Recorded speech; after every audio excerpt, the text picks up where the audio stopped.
Coach, kailangan namin tanong ko eh. Parang nahinihintay ko na yan.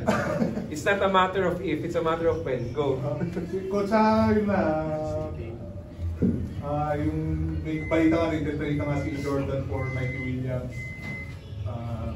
Pending na yata sa Liga. So, just your thoughts on that situation and the prospect of playing with Mikey Williams.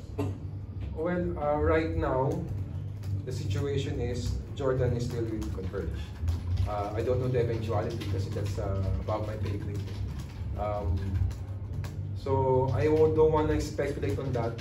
Kung sakaling may ganun man, I mean, yung ano naman kung ano yung order sa akin, ano yung ko susundin ko. I mean, kung sinong player yung ilagay or whatever kasi inaandar sa team, we will find the best way how to synergize, how to mend them together.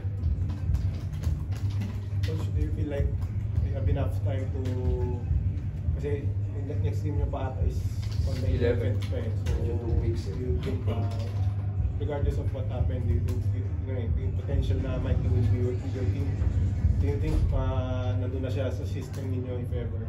Well, ako, I always look at the present eh. Sabi ko nga sa'yo, sa ngayon, wala pa sa practice kaya kahapon, wala pa yan sa bench namin. So, wala pa. Yun lang, I will deal with that. I will cross the bridge when I get to the bridge.